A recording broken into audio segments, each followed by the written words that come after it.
Hello, hello. A very beautiful morning to you all, distinguished guests, honorable ministers, and respectable citizens of our dear nation, Nigeria. It's such a privilege to be hosting this amazing Nigeria Investment Forum. It's my honor to be in the midst of you all, and I want to say welcome. All right, so without wasting our time, I think it's about time we all stood up for the opening prayers.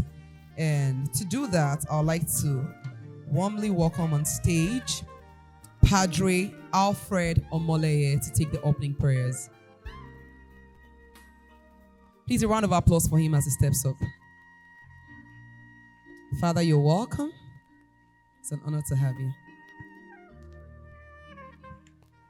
May we rise.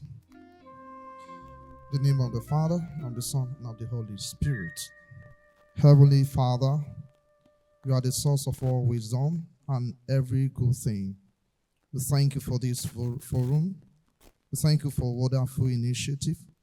We pray that you send forth your wisdom upon all the panelists and speakers of today, and everyone that gathers here. May we never remain the same. May this forum have positive impact on all of us and our country.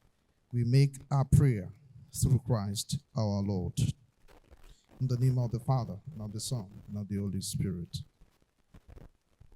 Thank you so much, Padre Alfred. Please celebrate him once more. Thank you, thank you, thank you. And next, for the Muslim prayer, I'd like to invite on stage Engineer Sulaiman Abo Diran to take the Muslim prayers. Please celebrate him as he steps off stage.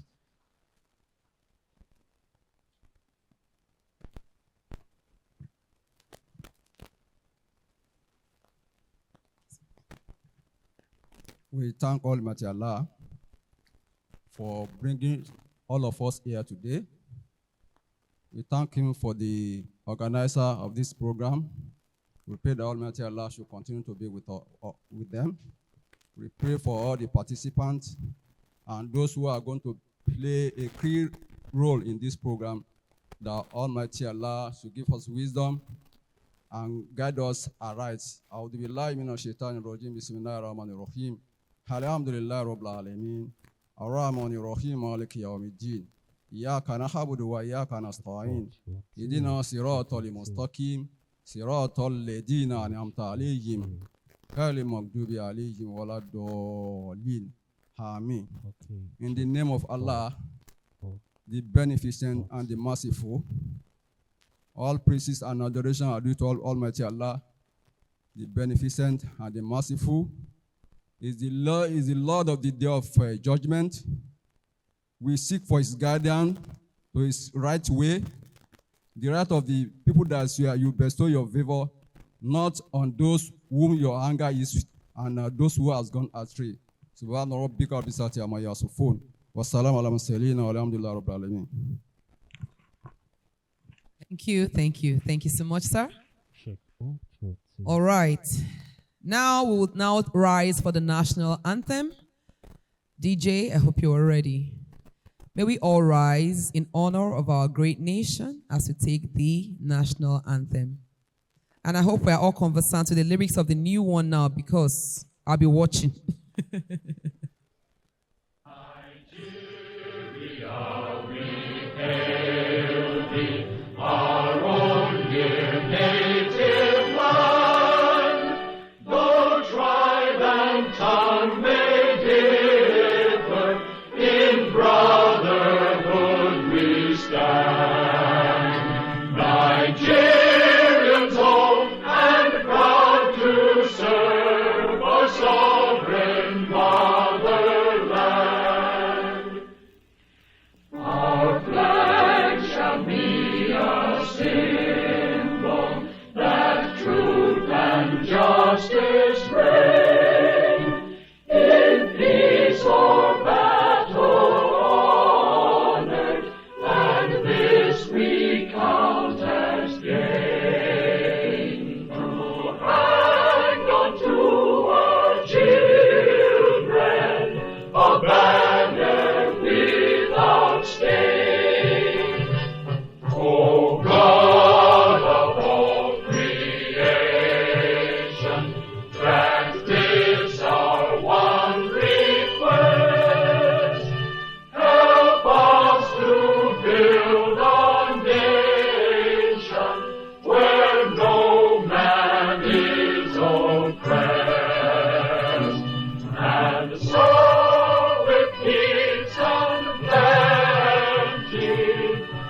Nigeria may be blessed.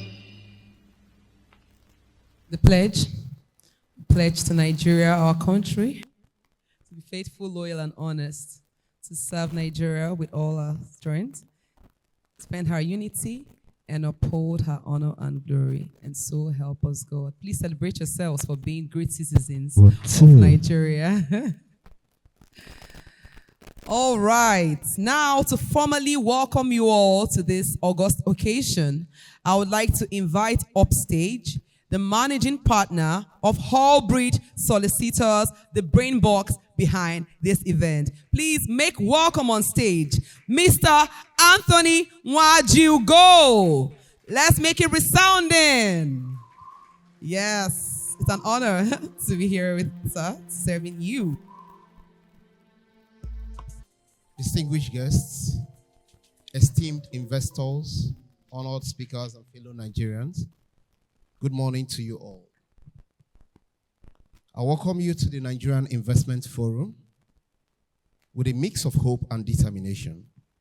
Today, we gather not just to explore investment opportunities, but to chart a new course for our beloved nation, hence the theme, Nigeria's business policies and investment opportunities. We recognize the struggles and challenges many Nigerians face daily. The weight of economic hardship, the strain on our infrastructure, and the uncertainty about our future, which is fueling the mass exodus of diligent Nigerians to foreign climes in search of a better future, which in contemporary parlance is termed the Jabba syndrome.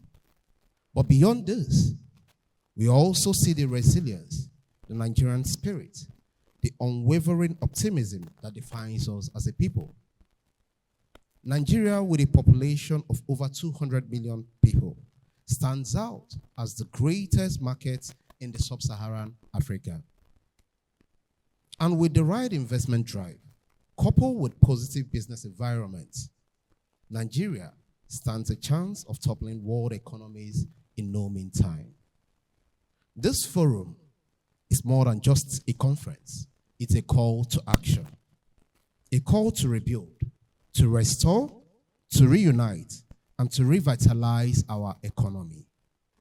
In these challenging times, when it is almost difficult to hold government accountable to their promises, we are reminded that our future, both individually and collectively as a nation, is in our hands. And this event is another platform to resonate our duty as Nigerians, to create opportunities for our youth, to empower our local businesses, and to bring hope to our communities. Over the next few hours, we will delve into critical topics, including leveraging technological innovation for entrepreneurial growth and financial inclusion, modern agriculture as a pathway to sustainable growth and an escape from over-reliance in the oil and gas sector, the role of investment and innovation in the health and educational sector, and law and justice as instruments of social and economic development. Our lineup of speakers, renowned experts, thought leaders, and innovators will share valuable insights on the above topics aimed to expose Nigeria's investment landscape. To our investors, we assure you that Nigeria is ripe for innovation and growth. We invite you to explore the numerous opportunities available and be part of our nation's transformation. To our local businesses, we encourage you to seize this chance to network, collaborate, and showcase your capabilities. To our international partners, we encourage you to seize this chance.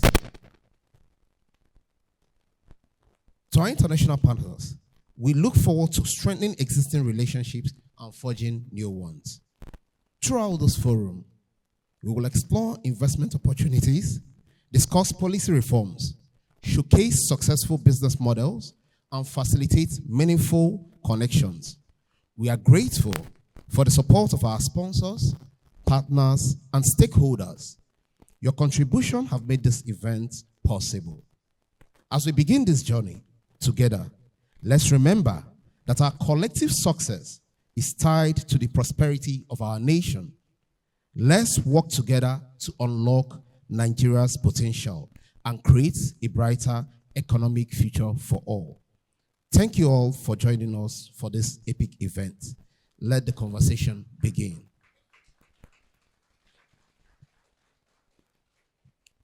At this point, it will be a great privilege to welcome Dr. Mustafa Adedeji Toko, the representative of the Director General of National Orientation Agency, to deliver the keynote address. Thank you.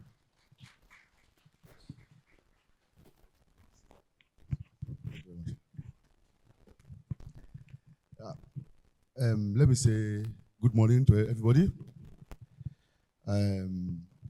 As the organizer said, I'm standing here to represent my Director General, Madam Larry Issa Onilu, who has asked me to stand in for him due to other assignments in Abuja.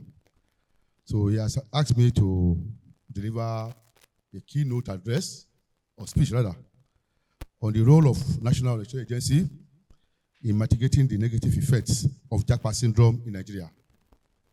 So on this note, I would like to begin by observing all protocols and say that distinguished guests, esteemed stakeholders, ladies and gentlemen, it is my honor to speak with you today on a topic that has become central to our national discourse, the Japa syndrome, and the role of National Orientation Agency plays in mitigating its effect. As we all gather here today to discuss investment, economic growth, and Nigeria's future, we must confront the reality of human capital flight, particularly among our talented youth who are leaving Nigeria in search of better opportunities abroad, while migration is a global event or phenomenon. The significant brain drain we are experiencing has profound implications to our national development. The loss of skilled workers in healthcare, technology, and other sectors is weakening our workforce, stifling innovation, and reducing our capacity to drive transformation. This raises an important question, that is, how do we reverse this trend and ensure that our brightest mind choose to build their futures here in Nigeria? Now, let's look at the NOAA role in shaping our national values.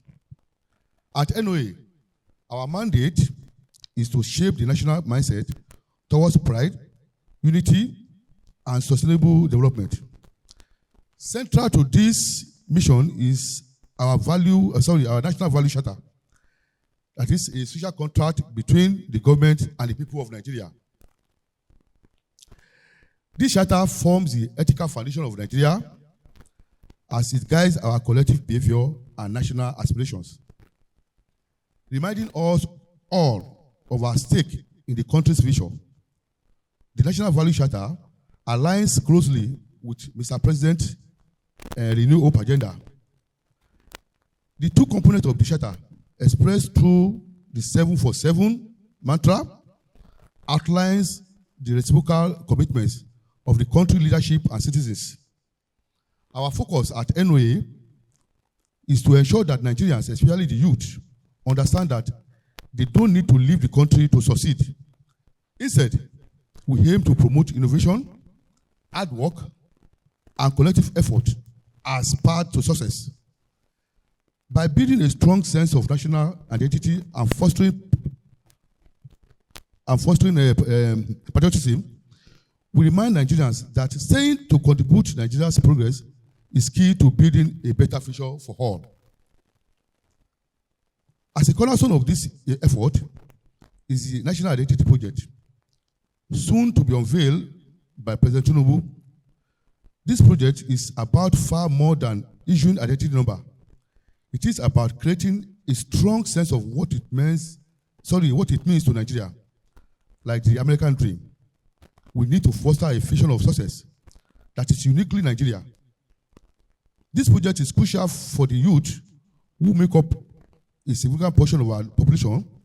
It shows them that they don't need to look abroad for opportunities. The government is committed to creating systems that meet their needs, offering better access to financial services, healthcare, and social welfare. Most importantly, it provides entrepreneurial support to help young Nigerians to build their futures here. At NOA, we believe strongly in the power of storytelling to shape a nation's identity. Just as American children grow up watching cartoons that reflect their culture and values, we must ensure that Nigerian stories are told to Nigerian children, promoting indigenous cartoons that highlight our history, heroes, values, which help to instill national pride for younger Nigerians. By telling our own stories, we can show our youth that Nigerians' dreams are just as valid as those found abroad. Staying rooted in Nigeria offers them the chance to contribute to their communities and shape the future of our country. Now, how can we mitigate the effect of this Dakwa syndrome? Yes, at NOA, we cannot tackle this challenge alone. We partner with key institutions like the Nigeria Investment Commission, that's NIPC, to create an environment that attracts local and foreign investment, providing opportunities for job creation and economic empowerment. Our strategy focuses on promoting investment in youth-driven sectors such as technology, creative industries, agriculture, and digital innovation. These are the features of the Nigerian economy and areas where young Nigerians can excel. By fostering growth in these sectors, we aim to create high-quality jobs that align with the talents and aspirations of our youth, reducing the need for them to seek opportunities abroad. Our collaboration with NIPC is crucial by facilitating investment and offering incentives for businesses. We can encourage entrepreneurship, innovation, and resilience. For instance, technology startups and creative industries are growing rapidly worldwide, and Nigeria is well positioned to benefit from this trend. With the right investment, we can offer our youth opportunities at home that rival those abroad. Additionally, agriculture represents untapped potential. By modernizing agriculture through digital innovation and tech-driven solutions, we can transform it into a major source of employment and growth. This will provide sustainable careers for young Nigerians and encourage them to stay and contribute to national development. Again, this partnership with NIPC also ties with government broader efforts to attract diaspora investment. Initiatives like the 10,000 billion diaspora fund aim to encourage Nigerians abroad to invest back home, further reversing the brain drain by creating an ecosystem where our youth see real potential for growth here. We can make staying in Nigeria just as attractive as going abroad. Now, government commitment to funding and infrastructure. Addressing the Dakwa syndrome requires real action and investment that improves lives of Nigerians. The Tinubu administration has prioritized funding programs that drives economic growth, job creation, and better living standards. These efforts are crucial in encouraging Nigerians to stay and build their futures here. One major focus has been on infrastructure development. Without proper infrastructure, there can be no meaningful business growth or job creation. The government is investing heavily in projects to improve roads, railways, airports, and electricity supply.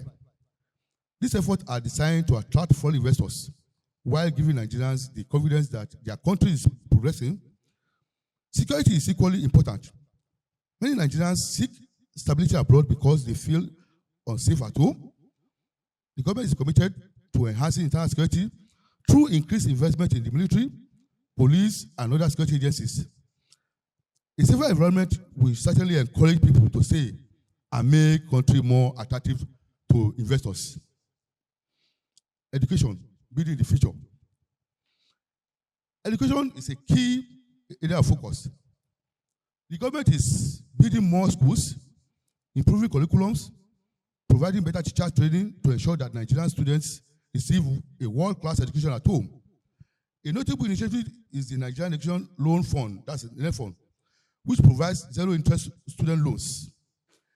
This program removes financial burden to higher education, allowing young Nigerians to focus on their studies and gain the skills they need without worrying about immediate financial strain. By investing in education, the government is addressing one of the major drivers of the Jackpot syndrome, that is the search for better educational opportunities abroad. With support like NIF, students can receive a high-quality education without leaving Nigeria. Conclusion. The responsibility of tackling the Jackpot syndrome lies with all of us, that is government, private sector, and citizens. While in NOA, we are committed to playing our part by fostering national pride, promoting investment, and working with partners like NIPC. We need collective action. Nigeria must become a place where young people believe in their future, where their skills are valued, and where they have every incentive to stay and contribute to national development. With our resources, talent, and potential, we can build a prosperous future here. It is up to us, government, businesses, and citizens alike, to harness these opportunities and make Nigeria a land of hope and possibilities for all citizens. Let's join hands to ensure that Nigeria remains a land of opportunity where staying is just as attractive as living. Thank you all for your attention, and I think I have given my DG's keynote address well. Thank you again. Thank you so much, sir. Yes, you've been able to convince us and not confuse us. And Nigeria is a good place to invest. Okay, ladies and gentlemen, it's now time for our first panel session. And I'll be reading out the profile of our great panelists as they step off stage. Please do one thing for me only. Help me celebrate them with a resounding round of applause as they step up. Thank you. So I'll start with the first panelist. That is Sokaribo Senibo. He is a result-driven technical professional committed to leveraging technology and optimizing startup operations.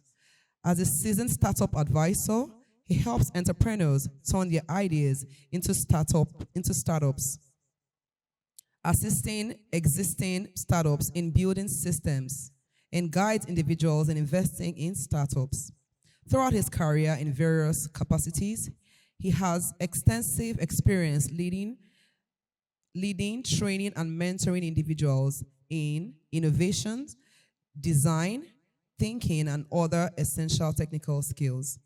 Additionally, Sokaribo is a software developer with significant experience as Chief Technology Officer and Director of Technology. He has a proven track record of leading cross-functional teams to build and launch diverse technological solutions and startups. His expertise as a startup builder and technology background gave him a unique perspective on technology operations and strategy. He is also skilled at simplifying complex concepts through documentation and technical writing. Beyond his professional work, Sokaribo is dedicated to making positive social impact. He sits on the board of and actively volunteers with non-profit organizations, helping them to adopt technology solutions that amplify the reach and effectiveness of their initiatives. Ladies and gentlemen, please make welcome with me Mr. Sokaribo Senibo, to the Entrepreneurship, Finance, and Tech panel. You are welcome, sir. Wow, I see him giving us some Gen Z vibes. Looking very demure indeed. You're welcome. Next, I want to invite on stage Mr. Omotunde Adetula. Mr. Omotunde is a seasoned and visionary technology leader.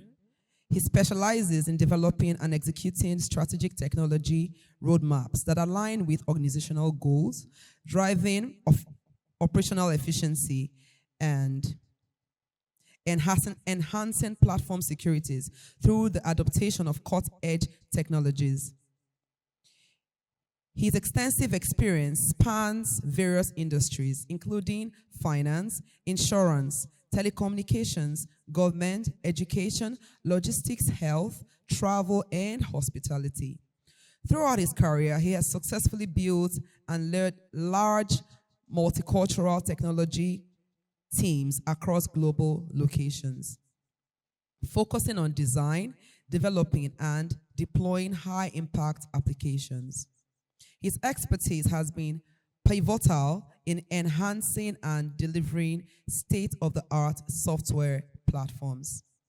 In addition to his extensive practical experience, he holds multiple certifications, including Microsoft Certified Solutions, Microsoft Certified IT Professional, ITIL Foundation Certified, IT Service Management, and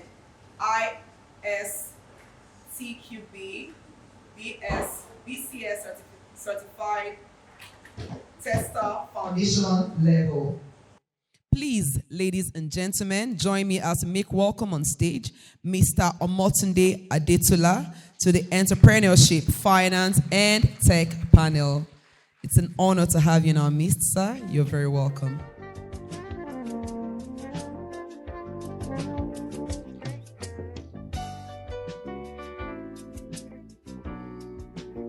Okay. Now, please join me as we make welcome Dr. Akinwumi Adegbemiro.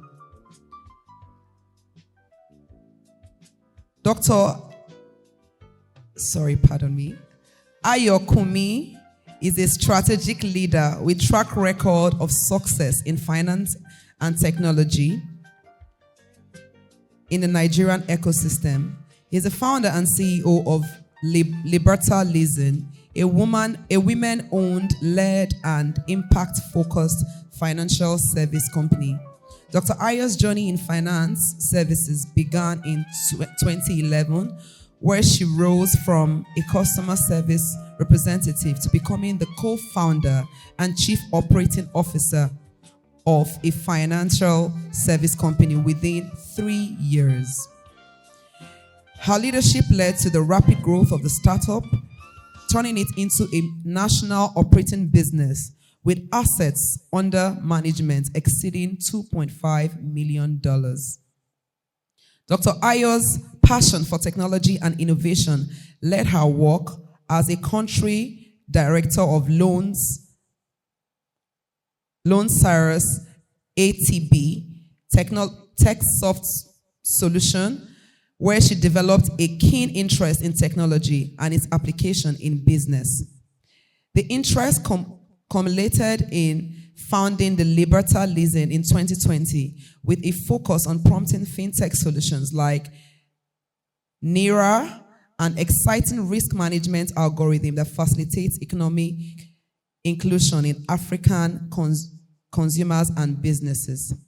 Under Dr. Ayo's leadership, Liberta Leasing has achieved significant milestones, leading its leverage annual assets under management to $730 million, disbursing $4.6 million in loans, and generating revenues of $362,000 within 3 years of its operation. Ayo's functional competencies include finance control, credit underwriting, business growth, investment advisory, risk management, and technology. She's a passionate advocate for women in business. Dr. Ayo has championed several SMEs and MSME finance and CSR projects, including the Better Savers Club, aimed at increasing wealth through savings and investment. She has also facilitated numerous business growth and development programs, helping female-led entrepreneurs achieve clarity and structure in their business. Dr. Ayo is a graduate of business studies and holds a master's of business administration from the University of Lagos. She is a certified associate chartered accountant of the Institute of Chartered Accountants of Nigeria. She's a chartered global investment analyst. She holds an honor doctorate degree as a doctor of finance from the Swiss School of Business and Management, Geneva, Switzerland. Dr. Ayo's contribution to business and entrepreneurship has been recognized with several awards, including the International Outstanding Leadership Award from Uni-Caribbean Business School and the African Business and Education Leadership Award from Uni-Caribbean Business School. Please join me with a resounding round of applause as we welcome on stage Dr. Ayokumi Olugbemiru. Thank you so much. I'm being very careful because I don't.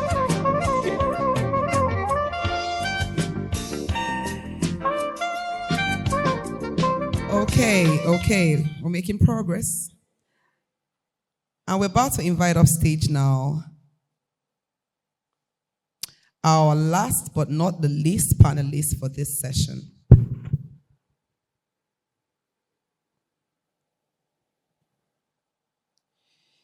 Please allow me to invite on stage Mr. Jerry Pascal Ogwo.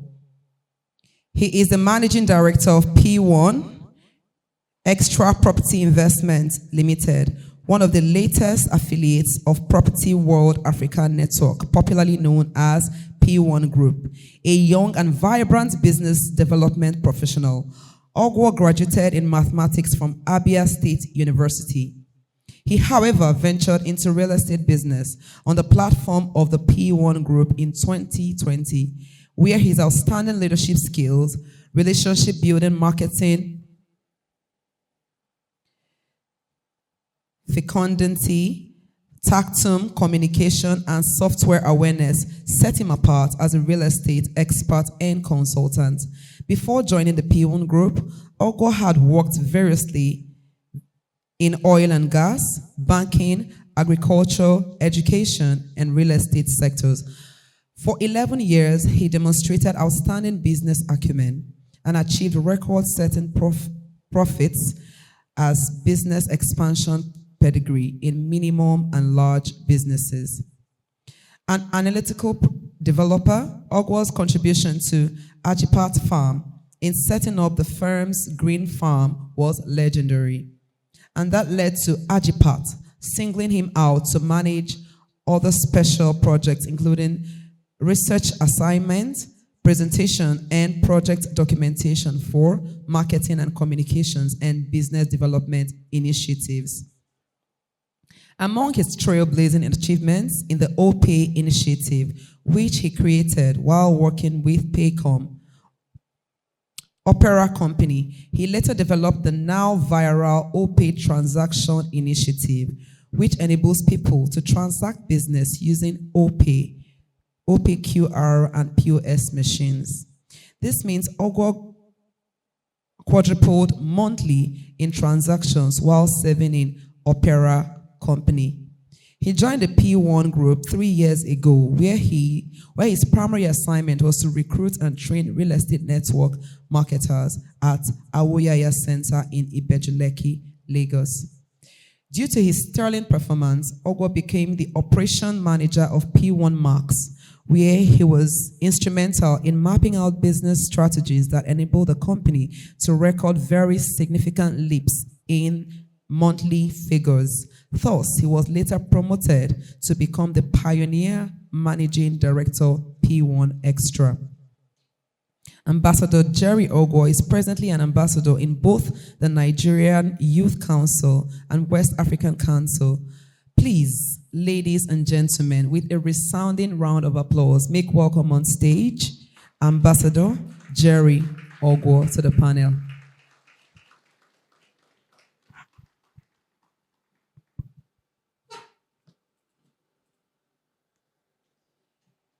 And now, to host this panel session, I'd like to read out the profile of our amazing host. He's none other than Stephen Azubike. He's an attorney with an eye for both the big picture and for detail.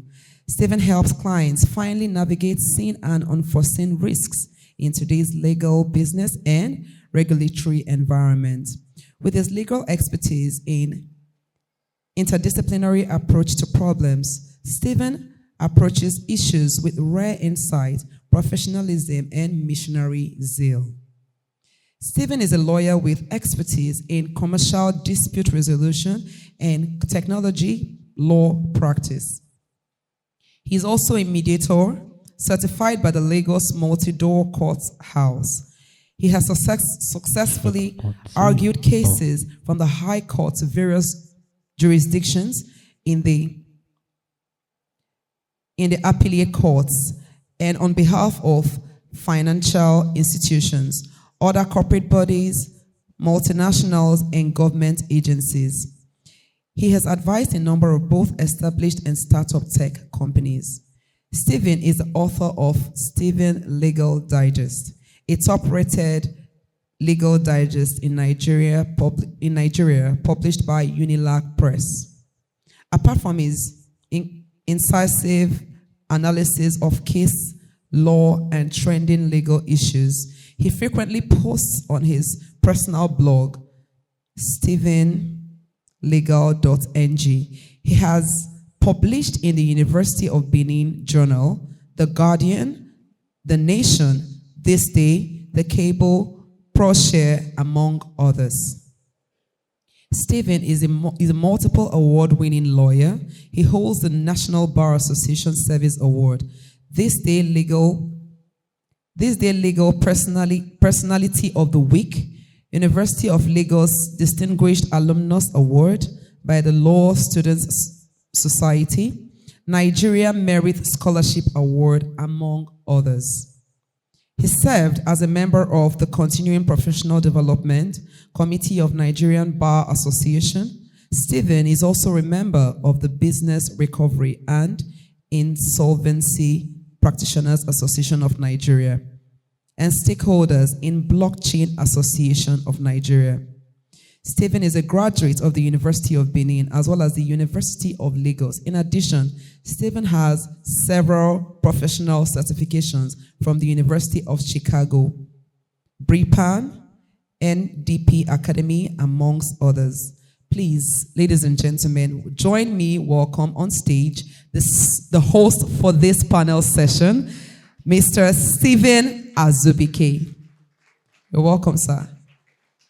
I must say your profile precedes you.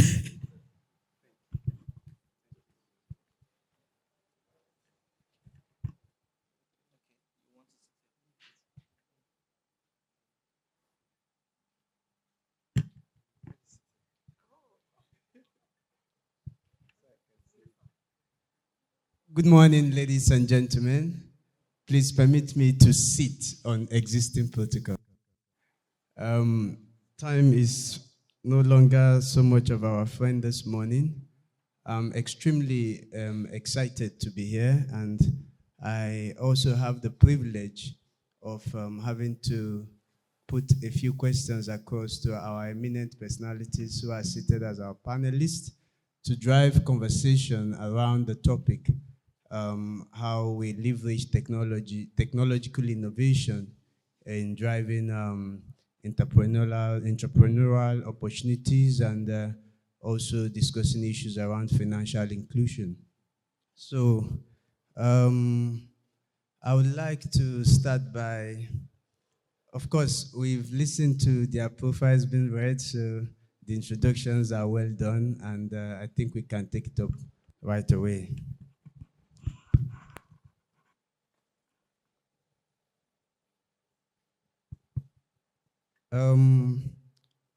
I would like to ask my good friend, Mr. Omotude Adetola, to please share perspectives around what you think. What would you like to say about how technology is reshaping the investment landscape in Nigeria? Okay, thank you so much. Good morning, everyone.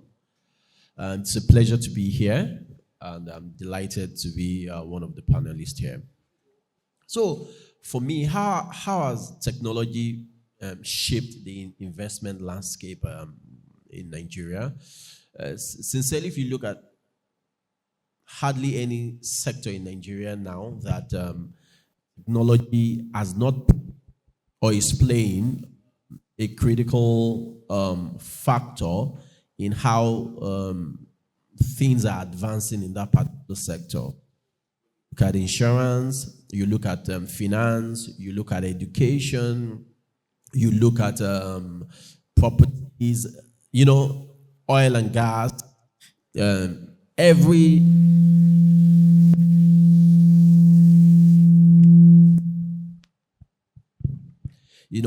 all of these sectors, how will I call it now? Technology is advancing and is reshaping how people think and see how advancements in each of these sectors could take probably, for example, where we talk about fintech and all of that. Technology has reshaped payment, what we understand as payments, how we do payments. Technology has reshaped how lending happens. Technology has shaped how financial institutions acquire customers. Technology has reshaped how we understand what a financial transaction should be about. Now, all of these, how will I call it now, has been done based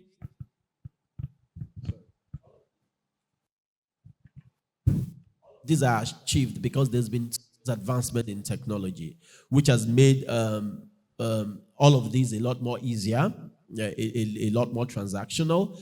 And with the fintech taking over the financial space, now you have digital onboarding of customers. I can sit in my house without walking into any physical structure, and I'm able. I can do all of this is part.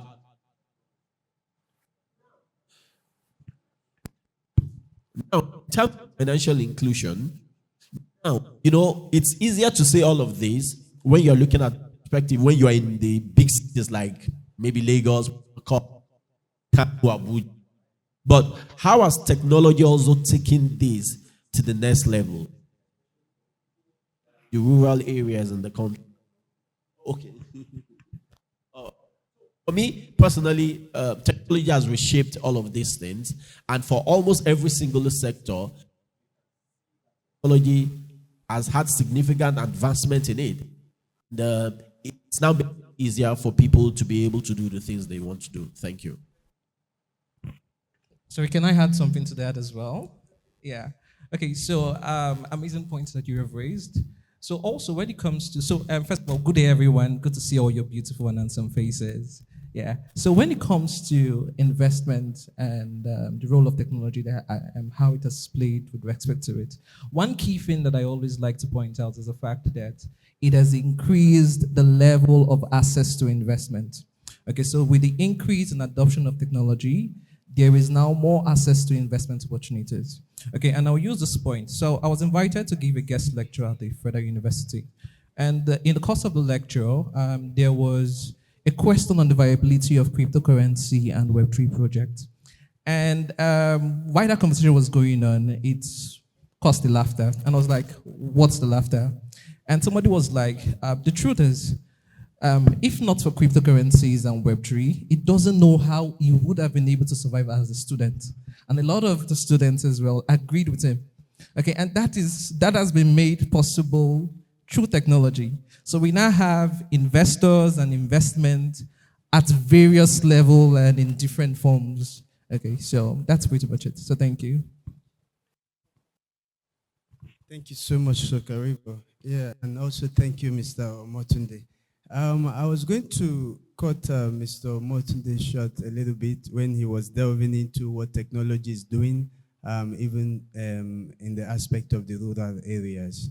I don't know if Dr. Ayo could throw more insights into that. Thank you very much. Good morning, everybody.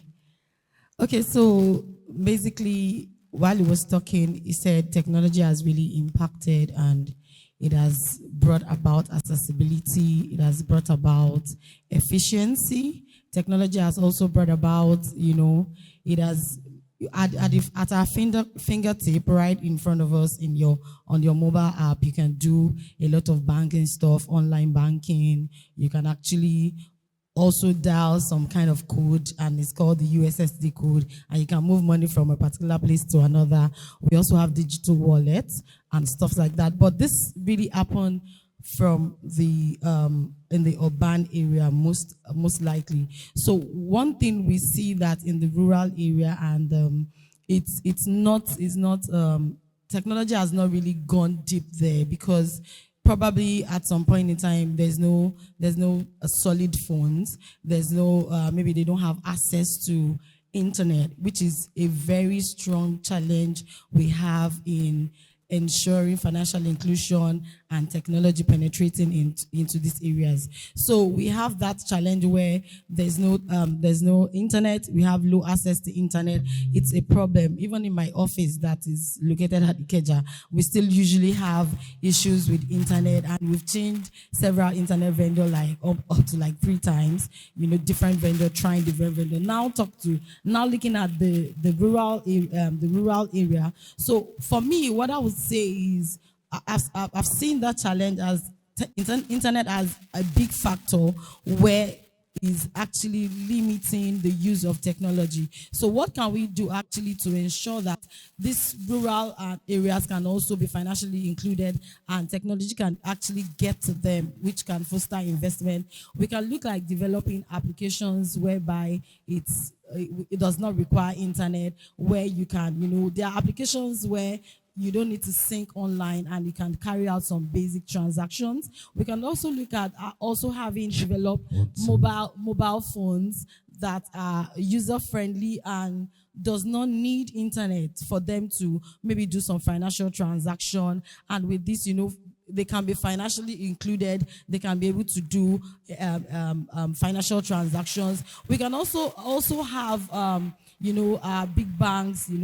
We have most big banks in the urban areas. In the rural areas, we don't have these big banks. And how can these people be financially included also is where this bank, fintechs, can go into the rural area and have maybe agency banking. And we can see that in some places, we already have them, we see them, they have a POS stand and actually do transfers. You can go there to send money. You can go there to pay money, without having a physical bank. Another thing that I would also like to point out in this financial inclusion also is that we also need to still do a lot of financial literacy education. We need to really, really drive home the points to have a financial literacy advocacy where we are telling somebody, or we are partnering with NGOs, likes of NGOs, to drive home the message on financial literacy, understanding finances, knowing what to do, how to secure even your bank applications, how to ensure that you're not hacked. Because what I realize in my own understanding, I have a fintech which is called Nira, and it does a kind of payment system like sending money. You can also do some form of utilities on it and lifestyle on it. So what I realize is that in the rural area, most times these people use their information to perpetrate cyber frauds and stuff like that. So financially teaching them how to protect their password, how not to share their OTPs and likes can also make them aware, knowledgeable on how to use financial services. I think I've been able to answer your question. Excellently well to that. I will turn to Ambassador. Dr. Ayo has taken time to explain to us what the challenges are in the rural areas and also provide some solutions. But I want to imagine that in the tech sector, entrepreneurs alike and even players in the fintech space do have some other challenges you may want to talk to us about.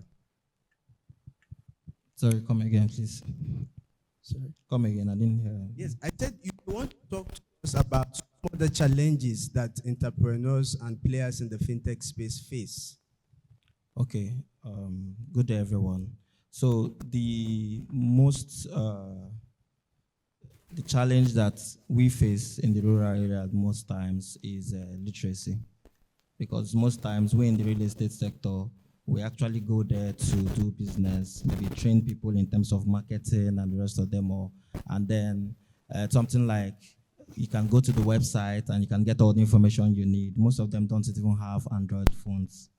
So it still boils down to educating them and investing more in the education sector. Because illiteracy is a cancer in our community.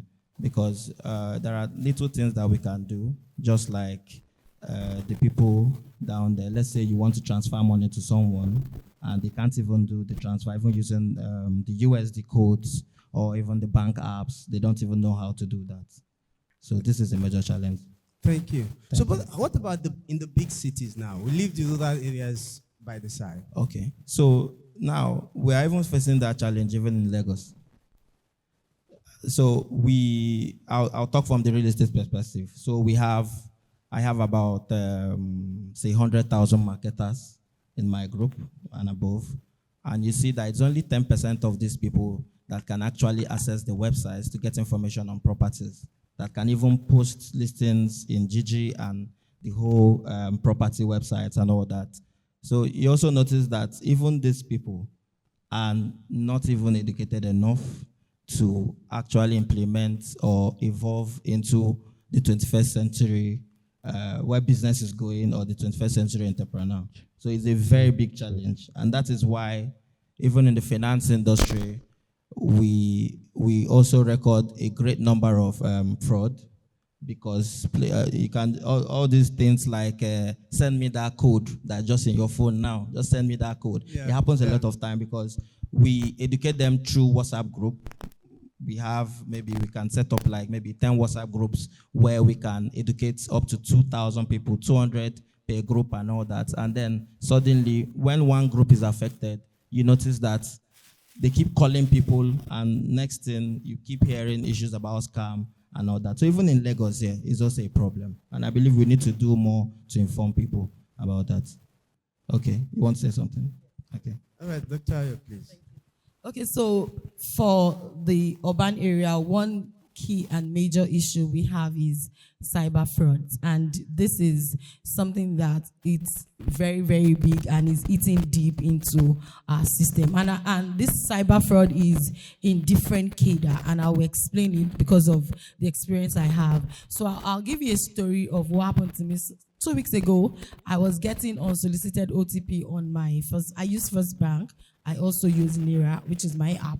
So I was getting unsolicited OTP on my First Bank message app, and I was curious. And in my mind, I'm like, what is this person trying to do? Because I use a physical token and the likes. And, I had to walk into the bank because it kept coming, it was repeated, and I walked into the bank to ask questions that why am I getting this OTP? So I first called the first contact and told them this is my challenge. And the lady on the other side I was talking to said I should send her the OTP, and I smiled. And I said, oh, I'm too smart to know that I wouldn't give you the second leg of what you need. If you are the one perpetrating the fraud, I wouldn't do that.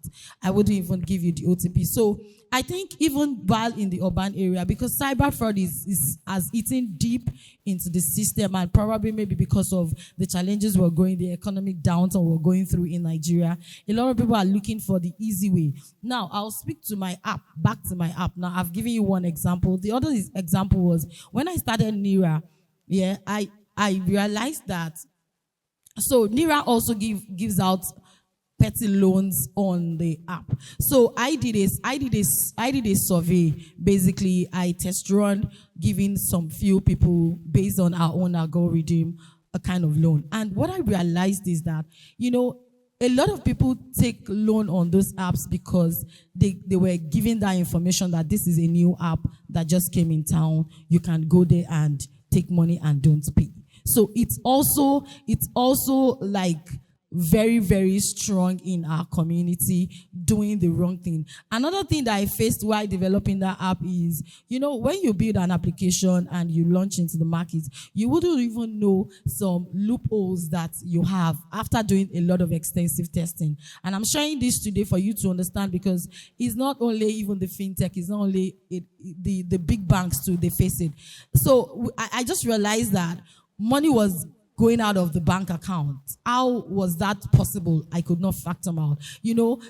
People do fraud to the point where they look for the loopholes that you are not seeing, and they will just, on your wallet, they will just multiply the money and start taking it out into other banks. So it's very key for us to understand that cyber fraud is a big deal, and it's something that everybody needs to be aware and to be protective. So another thing happened where somebody told me that someone called and asked for the password. If you know how all these digital wallet operate now, you know that with your phone number, like some other brands, which I'll not mention because I don't advertise other brand. Some other brand, they can use your phone number and you have an account. It's as bad as somebody taking your own phone number and using it to open a bank account that you don't know and perpetrate a fraud with your name. So it's very important for us to be aware, to be knowledgeable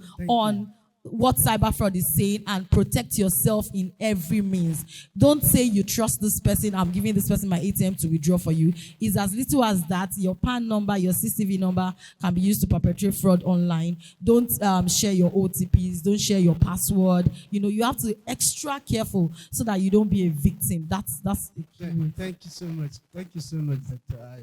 Ayo. I would like to very quickly ask Mr. Omotunde to tell us something about what you think could be the policy initiatives that we can bring into the system to ensure that, of course, not only that we have ease of doing business, but that all of these things we are talking about could make the space better. Okay, so I think a few of the policies that I think is the government needs to look at how to probably give. I know government is already doing things along that line, probably along tax incentives for companies that are just starting out. I think there was a 25 million naira whereby, if your maybe annual revenue is less than maybe 25 million and below, that you get those tax exceptions and things like that. But I think they need to do more, because a lot of organizations or companies starting out, probably that 25 million, I think that was done maybe about 2 years ago or 3 years ago during the Buhari regime. If you look at the value of what 25 million, look, a lot of people are dealing with international with international transactions. So meaning that what 25 million used to be 3 years ago is no longer 25 million now in terms of value to each of these businesses. So I think in terms of tax incentives, it should be very, very critical. Also, government needs to have deliberate policies in terms of digital infrastructure. Now, I just don't want to place it specifically just to availability of internet. It's a lot much more than that. Meaning that what? The digital infrastructure. For people in the technology space, they also understand some government policies that insist that, for some particular financial institutions, financial data, it must reside within the country. Now, a lot of the organizations or companies coming up now, look, nobody goes to buy physical servers and puts them in their premises anymore. Everybody is using cloud platforms and all of this. Now, most of the cloud platforms that a lot of people use, they don't have physical servers available, how will I call it now, within the country. So that is another area that government needs to look at, so that we have policies in that direction that will enable smaller companies, people that want to invest in that line of business, to allow their, how will I call it now, inroad into those spaces a lot easier and better. Another thing which is very, very important is what I call policies that will ensure we have aggregation or centralization of our identity. Look, you have identity. Look, let's say I'm an adult in Nigeria. You have NIMSI. You have I have my international passport. Their data and record is different. I have my NIMSI, data and record is different. I have my BVN record, data and record is different. You know, for almost every single thing that I want to do within the nation, every government agency is collecting my data, and there was no centralization, and there was no any policy or aggregation of all of this data that makes sure that if I am identified here, I don't need to go and do another enrollment or another form of identity in another system. Even if I'm doing that, it's based off the data that I have. Now, okay, then you also have the telecoms. For my phone number, I'm doing another form of registration also. So I think there has to be deliberate policies that has to look at how we can harness and aggregate all of these data points into one central data point that can now be the singular source of truth. Meaning that I, Mr. Omotunde, I don't need to exist in multiple places before I'm able to. So, and that's why it's easy for people to perpetrate fraud at times. Because what it means is that I can identify myself as a different person here in another, and in another data set, I become somebody else. Then in another data set. So by the time you harness and aggregate all of this data, even from your educational data, so all of these things will help to take it to the next level. Okay. All right, thank you. Thank you so much for all of that. I mean, when you're talking about aggregation of this data, the first thing that came to my mind was that I had perceived that originally it was because of the issue of fraud, identity theft, and everything associated with it that we appear to have the split. Even though we have this internetwork of data, for instance, with your NIN and phone number, you have a lot of things linked up together. I believe that on one side of it, the government is trying to also break these things down in order to make it a bit more difficult. But listening to you again, I see reasons from another perspective on why the government may have to also look at these suggestions you have made. Time is fast spent, but I won't let you guys go without asking Karibo to tell us what he believes could be his advice to entrepreneurs. I mean, considering all of these issues that we are itemizing, perhaps you could take that as your final word. Thank you. Advice to entrepreneurs. Okay, I would say I'm also a technopreneur, and one of the advantages of being an entrepreneur in this age is the fact that we have access to the international market.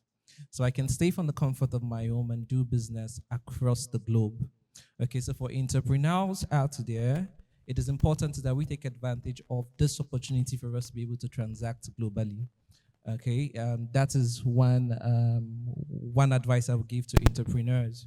Okay, and then also there are several initiatives. Okay, that more or less tend to help startups. Yeah, so you can take advantage of all of those. There's a Startup Act, okay, that you can actually benefit from, and then also as an entrepreneur as well, you should look towards integrating tech into whatever you're doing. And the goal of that is with technology comes an opportunity for you to be able to innovate and for you to be able to also increase the impact of whatever you're doing. So that can be something that you can do. Yeah. Thank you so much. Ambassador Ogbo, you're a big player in the real estate sector. I don't know if you'd like to say a thing or two about the opportunities entrepreneurs have, even in real estate. Thank you very much. Real estate has different business models for entrepreneurs. And the first of them, funny enough, is the real estate agent. Yeah, so that is when you make up your mind to even venture into real estate and be a part of real estate. So we also have the wholesaling, the hoteling, the buy and hold, and the rest of them all, and even the land banking. So whatever you do, whatever business you're in, definitely you should think of adding real estate, because real estate is a sure form of keeping wealth. So that is just it. Yeah, thank you. Why I particularly ask is that when you see these guys who play in the tech sector, like Sokaribo just mentioned, he stays in the comfort of his room. He could do a whole lot with his smartphones. And then we want to ask, is there a time perhaps they could all exist in the cloud? And what do they really want to do with the lands?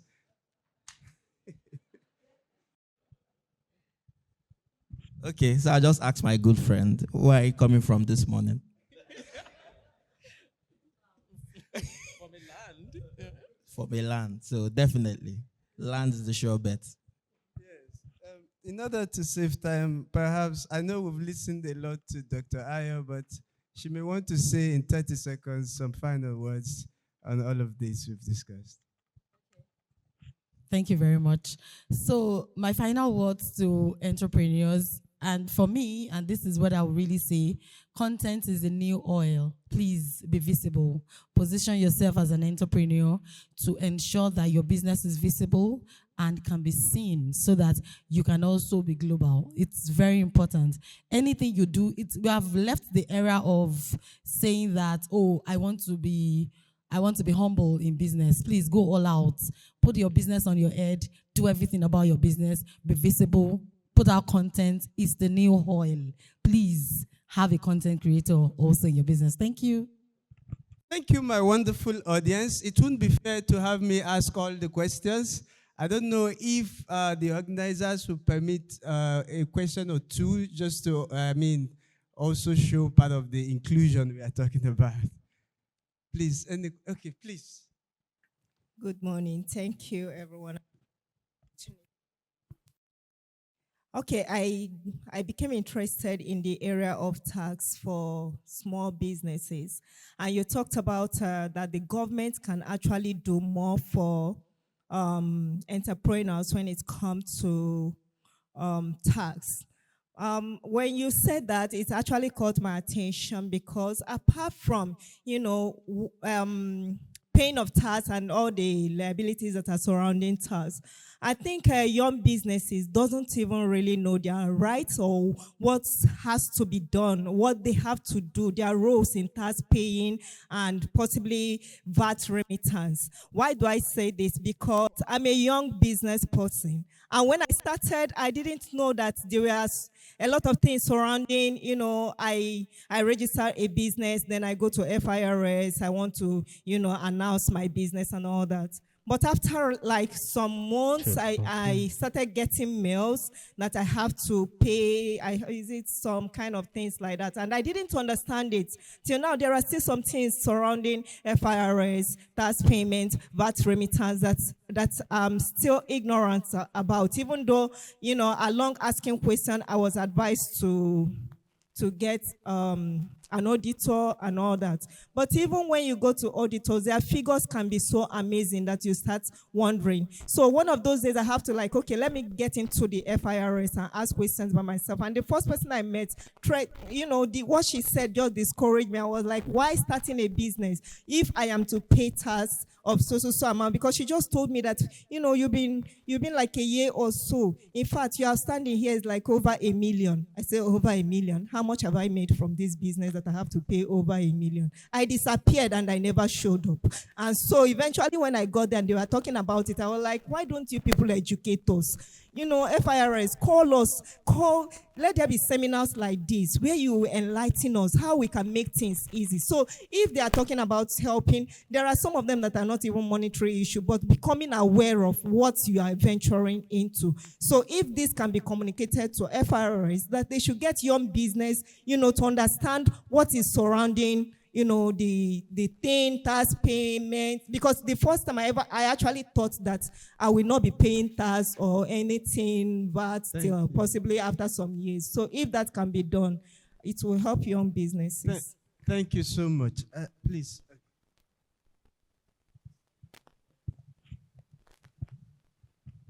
Okay, so what I'll say is this. Yes, you're very correct.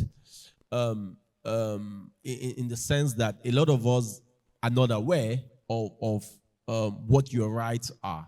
Now, what you need to do is, while probably forums like this will allow us be able to put all of this out, now, somebody asking a business to bring 1 million, I don't think whoever advised you has advised you wrongly, right?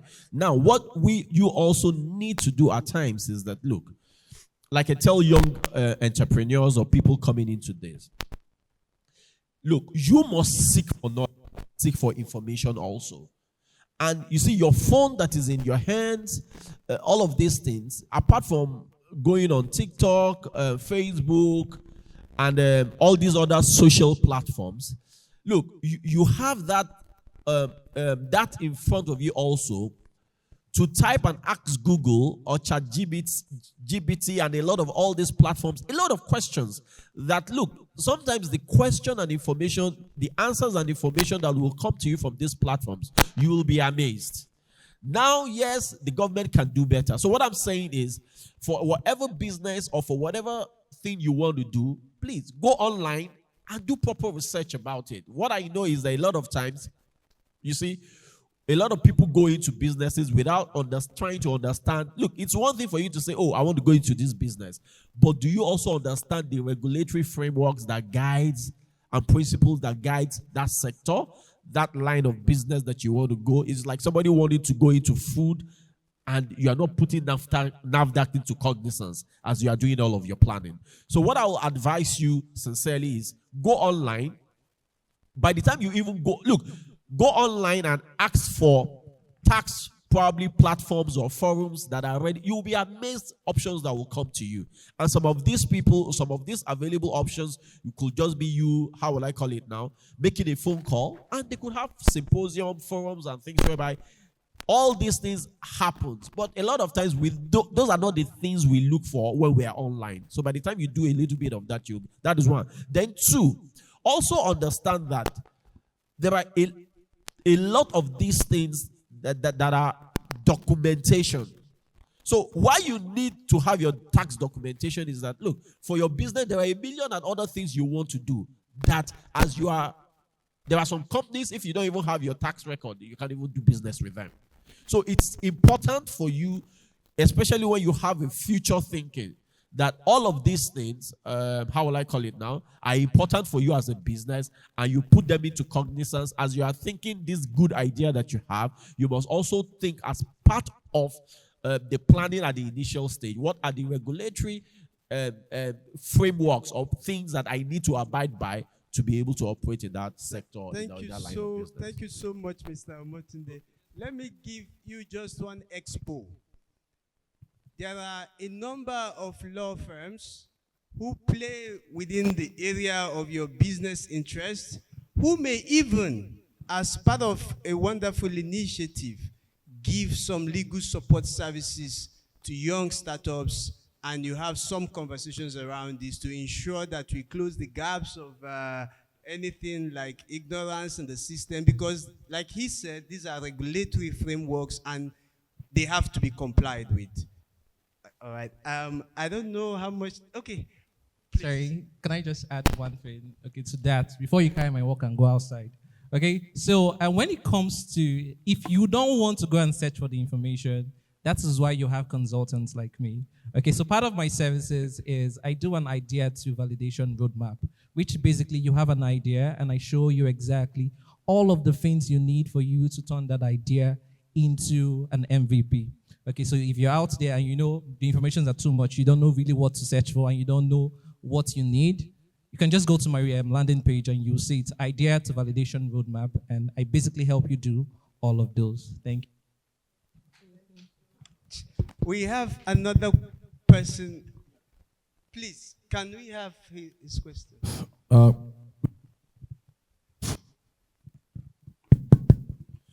Good morning.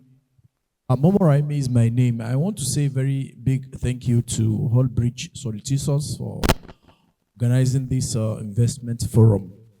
And I also thank the panelists for, sharing beautiful ideas with us as far as the leveraging technology with investment in Nigeria is concerned. But I just want to chip in something. Probably it will catch the attention of some of the panelists here, and they look into it and see if that also can be explored. And that is the area of the non-interest banking. I'm actually a specialist in Islamic banking and finance, trained in Malaysia. Ever since I returned, I discovered that most invest forum of this nature center most on, the already known aspect. But this is a different niche that is gaining acceptability across the globe today. And to promote financial inclusion, especially that is based on people's faith and their value. We know we have a large population of Muslims in Nigeria who want to have their financial dealings, tallying with their, religious values. I wouldn't know if this forum would accommodate such areas where, apart from what we have today in Nigeria, the banking sector is accommodating the NIB, that's the non-interest banking. We also have the insurance sector coming up, and it is growing. But when we look at the area of fintech, like we have OPay and these, fintech financial service providers, and in the area of agriculture and leasing as well as real estate sector, there are a lot of opportunities there. That the NIB, that the, what would you call it, non-interest sector has to offer. I wouldn't know if probably in our further forum of this nature that will be held, such things will be included so that this issue of financial inclusion that we are talking about will be accommodated. That's just the contribution I have. Thank you very much. Good morning, everyone. My name is Melvin Daji. I've heard quite a lot here, and it's just kept me thinking. We talk a lot about policies, but if we get involved in some of these things, sometimes it's not as easy as we say here. I listened to the director of National Orientation Agency during the keynote address, and he mentioned certain things government are doing. Now, I just want to share my own personal experience. I'm a maritime lawyer and a supply chain specialist, but I venture into agriculture. And I want to tell you that if you say that Japa is not the solution, if you get involved in a business in Nigeria, sometimes you feel like dropping everything and leaving Nigeria. The frustration is too much. Check. I set up and I saved for so many years to start up an agricultural project. And I set up this project.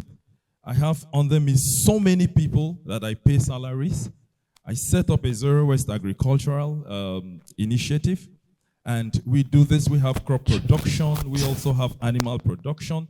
We have hatchery, we produced we have snails, we have fish, we have birds, we have all sorts. But the frustration is much. The cost of production, the cost of feed is extremely high. You go to the market today, you come back tomorrow, it's not the same thing.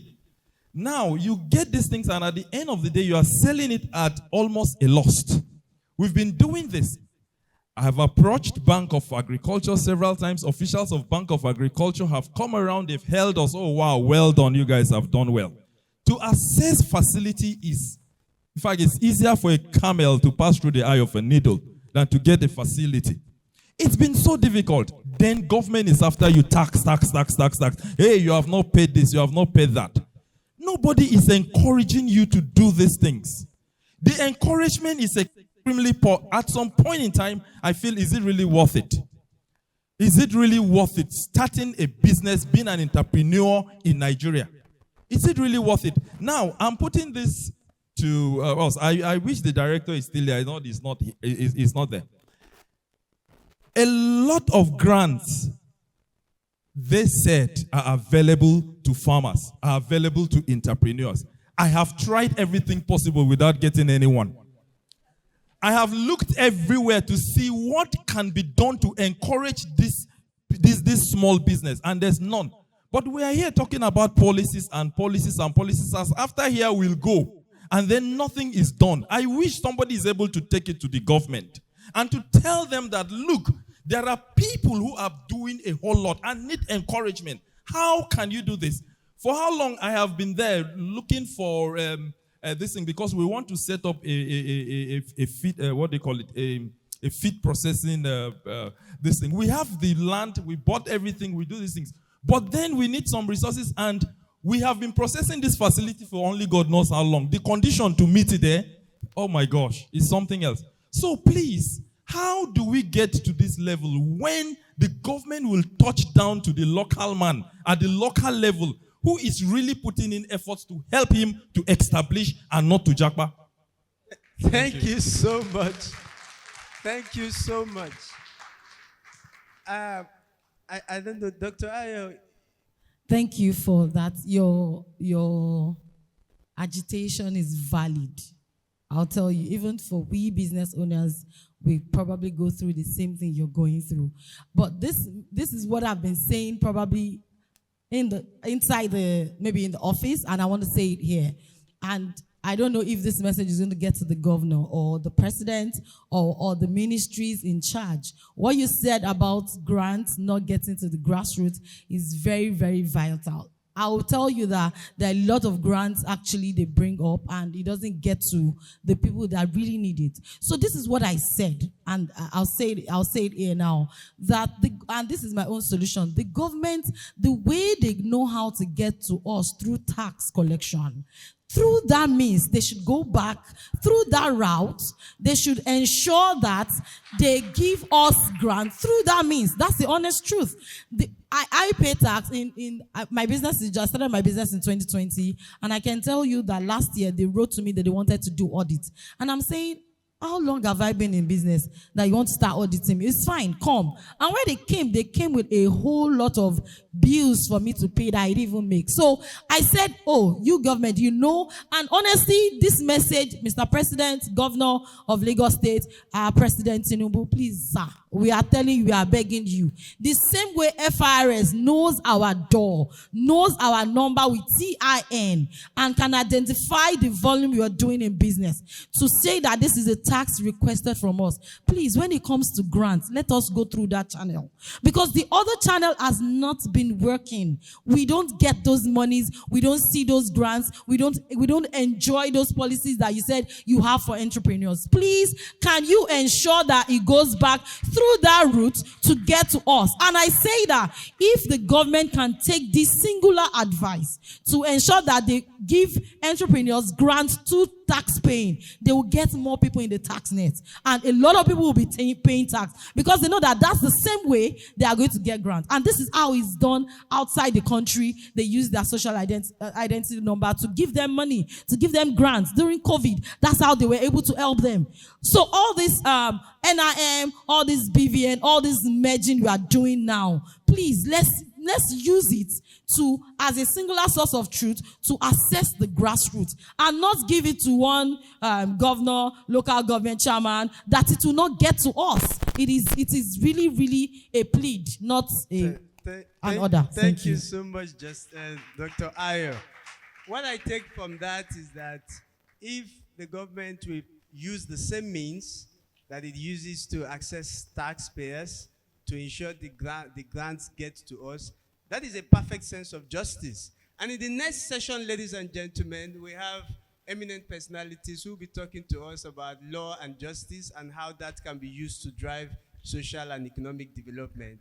On that note, I want to thank you for being such a wonderful audience, and we hope that the government has listened to us. And yes. That Thank you so much. Please, my honorable panelists, just before you leave, I'd like to invite the brain box behind this event, Mr. Anthony Nwajigo, to please pay you your due respect. Please, sir. Thank you, panelists. In as much as we will not be able to reward your immeasurable contributions, whether financially or in any way, we just have a little token honorarium for the panelist and the moderator. Thank you so much. You can now please take your seats. Thank you so much for such an insightful and magnanimously delivered panel session. Ma'am, me so proud to be a woman. Thank you so much. Thank you. All right, ladies and gentlemen, I hope we have all learned and we've been duly inspired. All right, so right now, we will be taking our second panel session. Hope you all have your notepads and pens. They've all been provided on the seats. So let's please make do with that and learn. For our panel session, I'll be calling up the panelists. And I want to start by inviting my lordship, Honorable Justice Wasiu Animahon. Honorable Justice Wasiu Animahon is a lawyer and a serving judge in the Lagos State High Court. Before my Lord's elevation to the bench, he has served in various capacities as a legal practitioner in international repute. My Lord commenced his legal career as a Pupil State Counsel in Kebbi State Ministry of Justice. He further honed his legal practice at a notable liberal law-owned firm by the live bencher Mrs. Hayrat Aderinshola Balogun.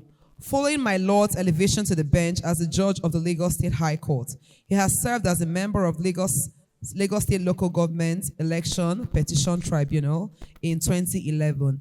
In the year 2019, my Lord also served as a member of National Assembly Election Petition Tribunal. And in 2021, my Lord was one of the panel members of Lagos State Local Government Election Tribunal. My Lord has further demonstrated his astute educational background via various professional trainings, including the 18th Professional Accreditation and Membership Training Program in the International Dispute Resolution, course of International Center for Arbitration and Mediation, Abuja, 2013, National Judicial Institute, Biennial All Nigeria Judges Conference. Induction course for newly appointed judges, officers conducted by National Judicial Institute, open seminars of Lagos Business School, Korea International Cooperative Agency, training programs for senior judges. First annual national workshop on the role of Judiciary and the Development of Nigeria Tax and Law Policy, Seminar for International Commercial Arbitration, Chartered Institute of Taxation of Nigeria, Institute of Chartered Mediators and Conciliators Special Fellowship Discourse for Judicial Officers of Lagos State, among other professional qualifications.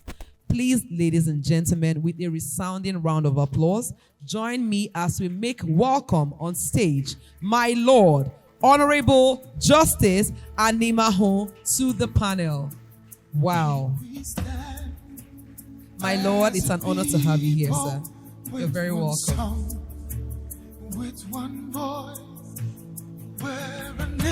All right. Next, I'll be inviting on stage Mr. Chukwuka Ikwuzom, SAN. Ikwazom, pardon me. All right, Mr. Chukwuka Ikwazom is a senior advocate of Nigeria and a distinguished lawyer with expertise in dispute resolution, commercial litigation, taxation, and arbitration. He's a partner at Aluko and Oyebode, one of Nigeria's leading law firms, where he leads the tax practice group of the firm. Over the years, he has built a reputation for himself in his exceptional legal acumen and strategic approach to complex legal issues, particularly in corporate law, taxation, banking, and financial services. Chukwuka holds an LLM from Columbia University School of Law and LLB from University of Nigeria Enugu campus, where he honed his skill in international arbitration and dispute resolution. His wide-ranging experience spans various sectors, where he represents multinational companies, government agencies, and high-profile clients. In addition to his legal practice, he is actively involved in legal reforms and development of Nigeria's legal framework. He is a member of the Court of Arbitration of Lagos Chamber Commerce International Arbitration Center. He served as a member of the Nigerian Bar Association Petroleum Industry Bill Review. Chukwuka has served as a chairman of Nigerian Bar Association Lagos branch in July 2017 to 2019. He belongs to many professional bodies and he is a member of the International Bar Association and a fellow and member of the Chartered Institute of Taxation of Nigeria. Please, with a resounding round of applause, let's make welcome on stage Senior Advocate of Nigeria, Mr. Chukwuka Ikwazom, to the panel session. And now, I want to introduce our third panelist.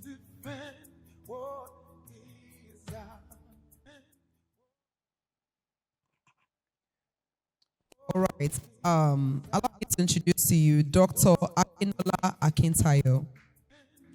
He is a senior lecturer.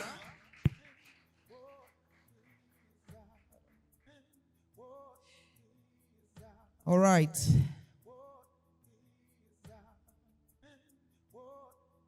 He's a senior lecturer, researcher, and legal consultant in the Department of Public Law, Faculty of Law, University of Lagos, Nigeria.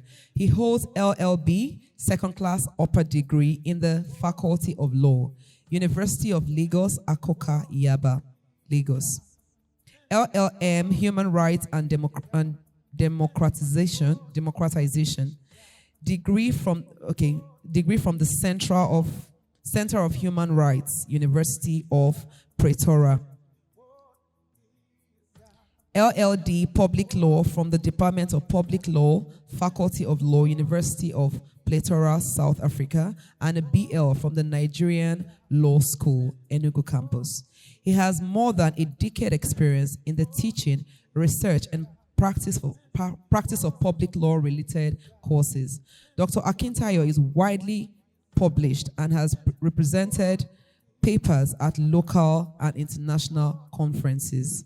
Please, ladies and gentlemen, let's make welcome Dr. Akinola Akintayo to the panel session. It's an honor to have you, sir. You are welcome.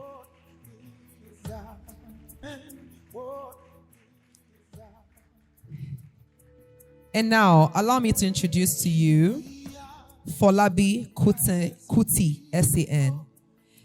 He graduated with an LLB Upper Division from the Obafemi Awolowo University, Ile-Ife. Upon being called to bar, he subsequently obtained an LLM from the University of Lagos. Folabi brings to his work penetrating insights accrued over years of service, over years of several experiences in core litigation and practice areas: corporate commercial litigation, alternative dispute resolution, intellectual property law, insolvency and secured credit transaction, and labor and employment matters. Folabi has a keen interest in the research and development of Nigeria law, as well as those in other jurisdictions. Folabi is a member of the Nigeria Bar Association and the International Bar Association. He is a notary public and is registered in the Securities and Exchange Commission to practice the Nigerian capital market. Folabi is the chairman of the Employment and Industry Relations Committee in the Nigerian Bar Association and a legal advisor, Lekki Estate Residents Association. Folabi is a speaker, facilitator, resource personnel at conferences and seminars. A regular Folabi Kuti, a senior advocate of Nigeria and a lead partner in the commercial law firm of Union Attorneys. He is listed in the internationally acclaimed publication Who's Who Legal. Please, ladies and gentlemen, with a resounding round of applause, make welcome on stage Mr. Folabi Kuti to the panel session. It's an honor to have you here, sir. You are very welcome. And now, thank you. And now, to host this amazing panel session, allow me to introduce your host. He is none other than Olabisi Makajunola. Yeah, don't worry. I'm an Igbo girl. I'll try my best, but it's okay.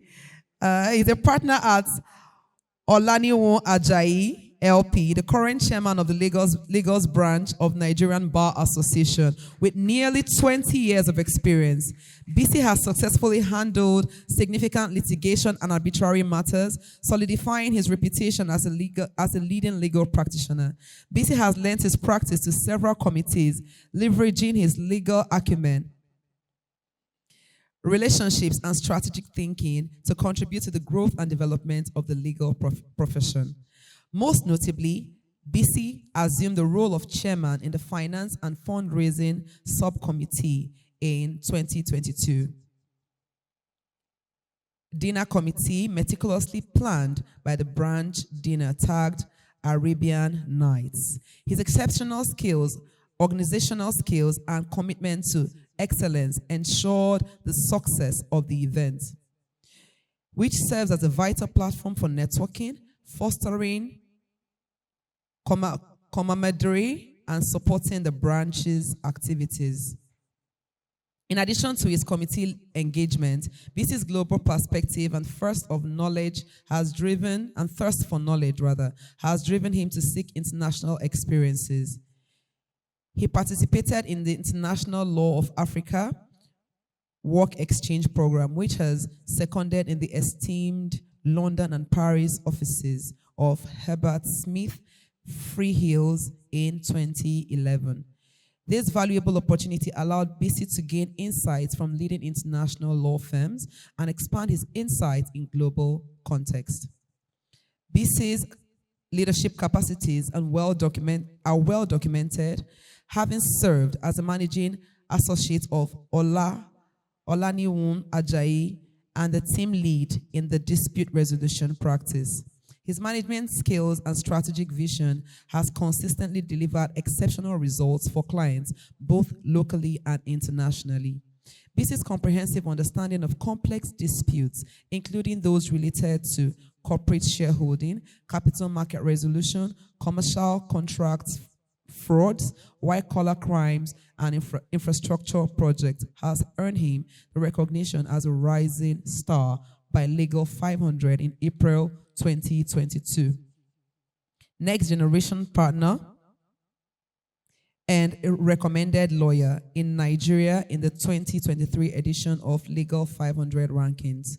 BC is a member of the Association of Young Arbitrators and was in 2020 named by IR as one of Africa's 50 young arbitration practitioners.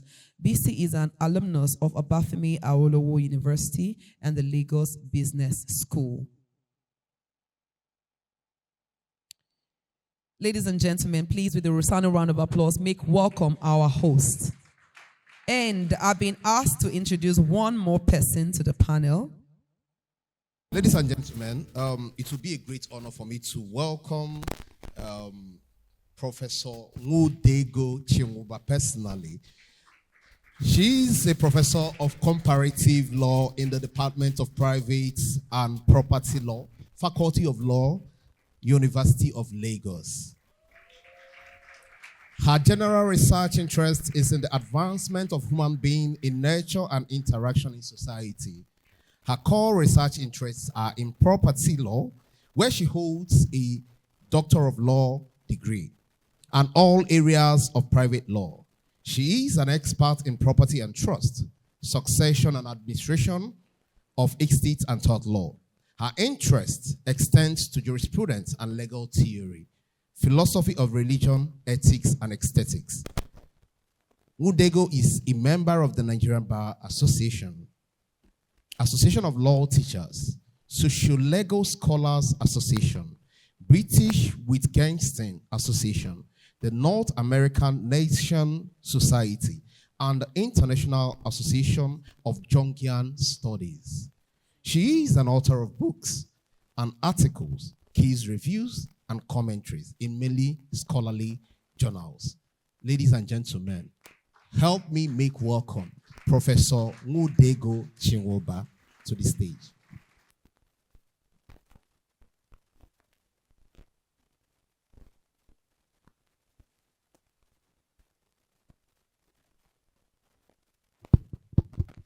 Okay, so good afternoon, everybody. It's a stellar cast we have here. We have a judge of the Lagos State High Court. We have two of the finest, and I repeat, two of the finest senior advocates you would find anywhere in Nigeria. We have a doctor of law and a professor of law. You couldn't have gotten it any better. And I think for that, we'd like to give a huge applause to the organizers for being able to assemble this stellar cast. And so we'll be discussing the topic, law and justice as instruments of social and economic development. And I would urge all of us to pay rapt attention. I'd like to start with my Lord, and that's where I should start from, the judiciary. My Lord, what role does the judiciary play in ensuring accountability and good governance in economic development? What role does the judiciary play in ensuring accountability and good governance in economic development?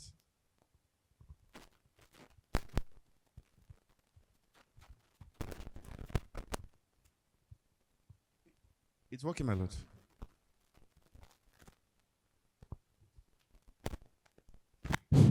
Sorry. But, Mr. Makonjola, I'm sorry. I think there's a mix-up somewhere. I think the question assigned to me, which I think I treated, is how can the legal system promote? We can take that. Yes. Okay, I'm sorry. Let's take that. Let's take that. Yeah. So I can say one or two things about that one later. Yes, thank you for the opportunity. I will repeat the question again. How can the legal system promote social justice and reduce inequality in the Nigerian society?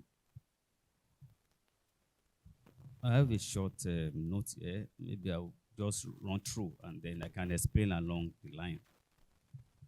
By its evolution, law is designed to have general application and thus create equality among all and sundry.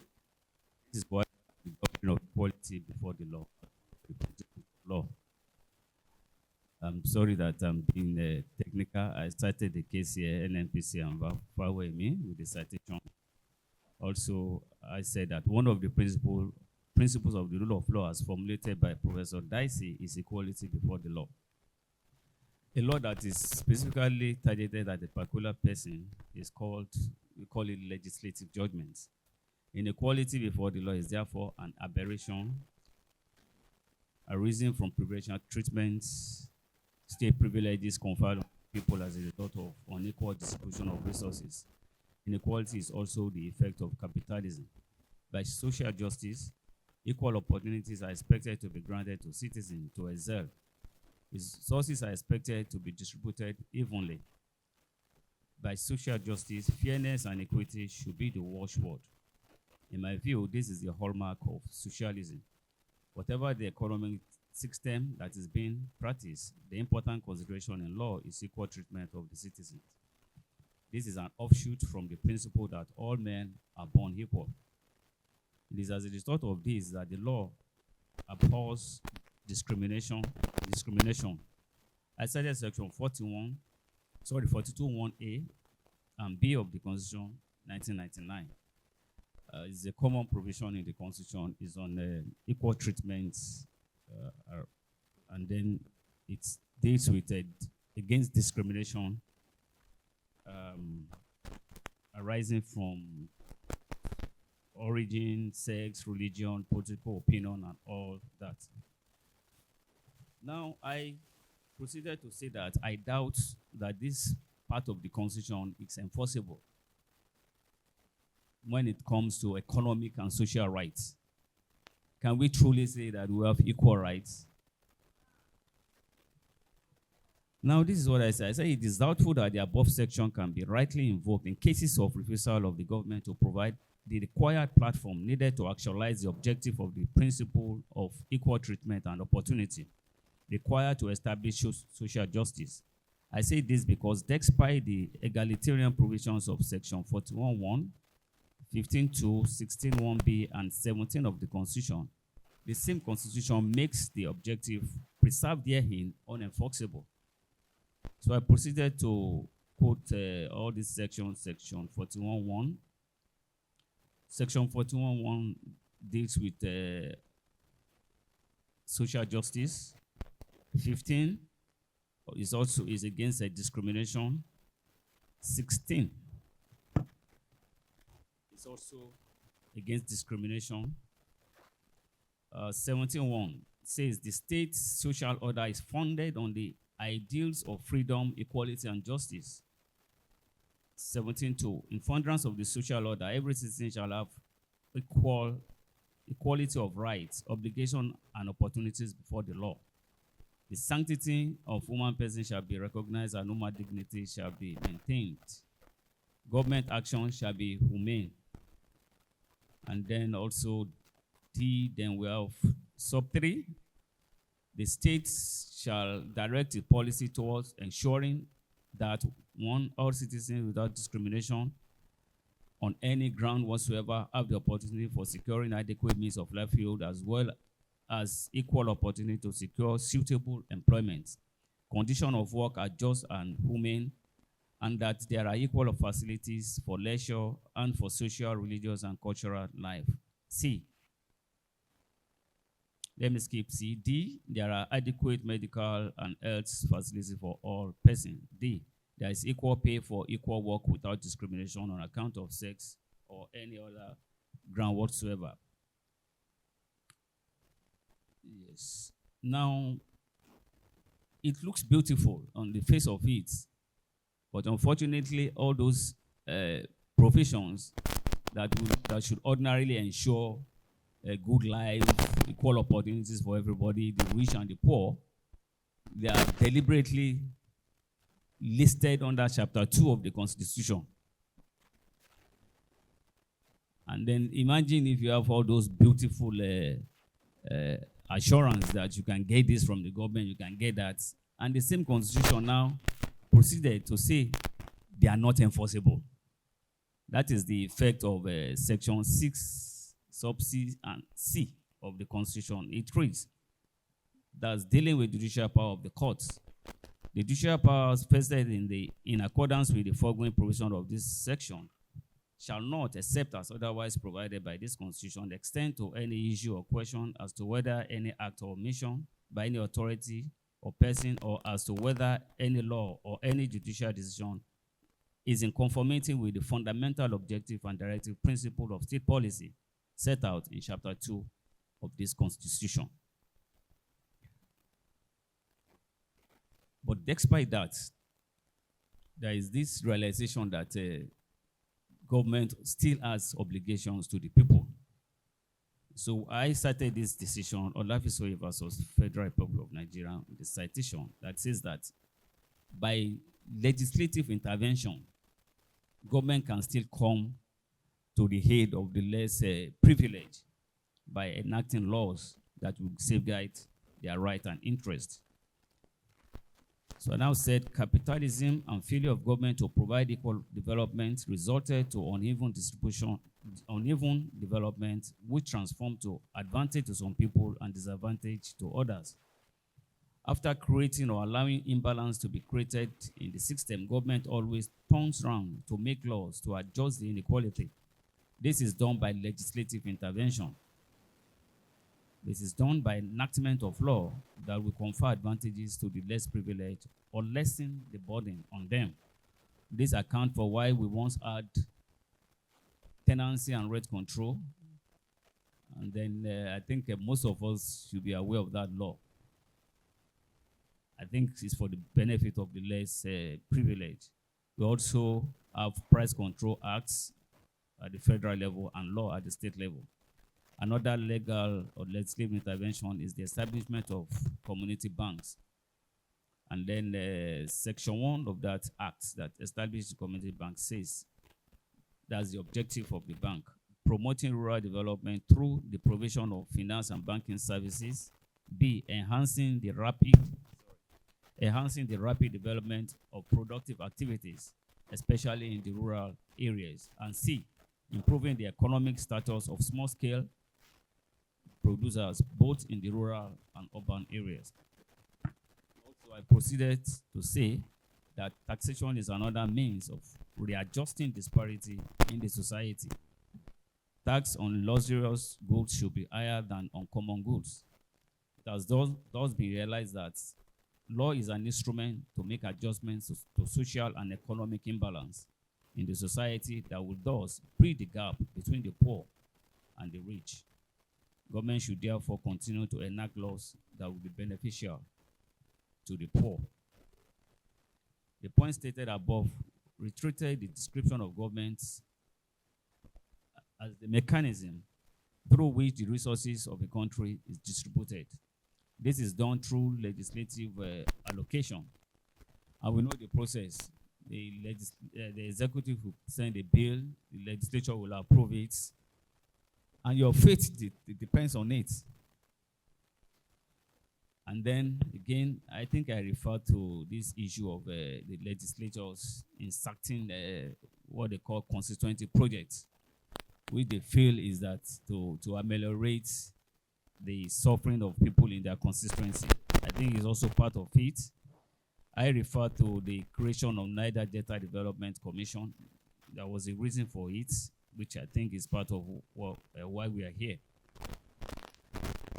And then I proceeded to say that economic activities are regulated by law. The law can liberalize a business and can also monopolize it. So there are certain businesses that you cannot go to, you cannot involve in, except if the law permits you.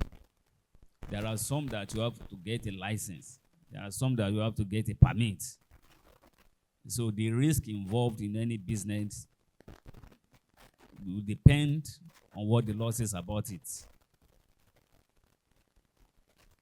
So my conclusion here is that our success in business can really turn on how far we are ready to comply with the law and how far the government is ready to intervene by making enactments that will be beneficial to our businesses. So my conclusion is that So I cited some statutes, some laws that were enacted as means of intervention. And then also I refer to what was recently created by the Lagos State Judiciary, small claim courts.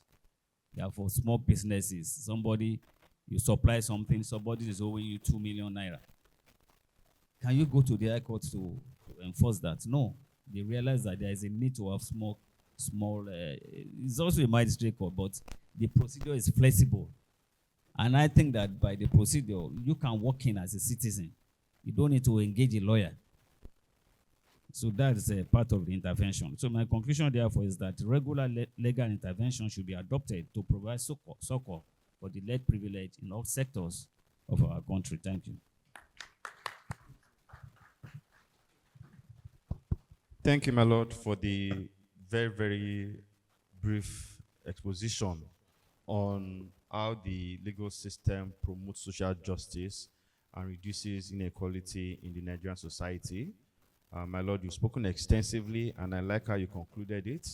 You spoke about the equality of rights. You spoke about the fact that most of these rights are there in the Constitution, albeit under Chapter 2, which are unenforceable. You, of course, spoke about the need for the government, the legislature, and the judiciary, of course, to work together, and then ended with the fantastic things that the Lagos State government is doing, particularly the judiciary as it relates to the small claims courts. I'll quickly jump to, still on the point on judiciary, I'll go back to Lene Sekchukwuka on the question I'd mixed up initially, which is on the role the judiciary plays in ensuring accountability and good governance in the economic development. Unlike my lord, I couldn't time, so I was not to be thrown in jail. Lene Sek, you have just 3 minutes for this contribution. And you notice I couldn't stop my lord when he was speaking. Yes, so Lene Sek, you have 3 minutes. Thank you very much. Good afternoon, everyone. I thank immensely the organizers of this event for inviting me, and it's my pleasure to be here. I've been asked to speak for 3 minutes on a topic that I consider very important, and that is the role of the judiciary in promoting accountability, good governance, and economic development. So when you look at the Constitution, which is the fundamental document that regulates affairs in the country, you will see that it has distributed executive, legislative, and judiciary powers to 3 separate and distinct organs of government.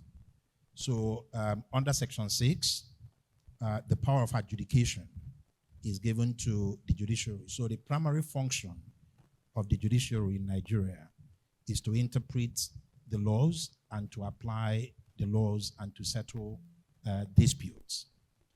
It has the added responsibility of acting as a check on the excesses of both the legislative arm of government and the executive arm of government.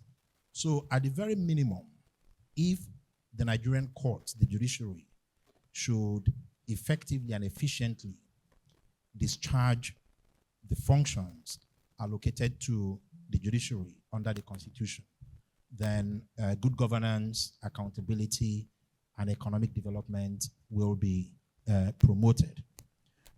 With respect to accountability, we are a democracy in Nigeria. At every election cycle, we come and we elect people. For those people that we elect to be accountable to us and to govern us well, they need to understand that after their term, if they want to continue in office, they will have to come back to us to renew their mandate. Now, if they know that their mandate could be renewed without the expressed will of the people expressed in that regard, they are not going to be accountable. And that is where I think our court system comes in. Today, unfortunately, and I say this without any fear of contradiction, unfortunately today, because of the jurisprudence that our courts have adopted with respect to election petitions, our politicians know, they understand very well that they do not need the votes of the people to get elected into office. And it's difficult for them to be accountable under those circumstances. So I would like to see the judiciary, adopt jurisprudence. Because, I always say to people that the problem we have in this country is not a problem of laws. We have very good laws. It's enforcement and application of the laws that is at the heart of all the issues that we have. So once upon a time, the National Assembly, amended the Electoral Act and, provided for the use of technology, transmission of results. If the courts who are interpreting this provision say that, these innovations do not matter and they do not play any role, then our politicians will go to the field, do whatever it takes to win elections, and they come to office and they owe us nothing. And they are not accountable, they are not responsible.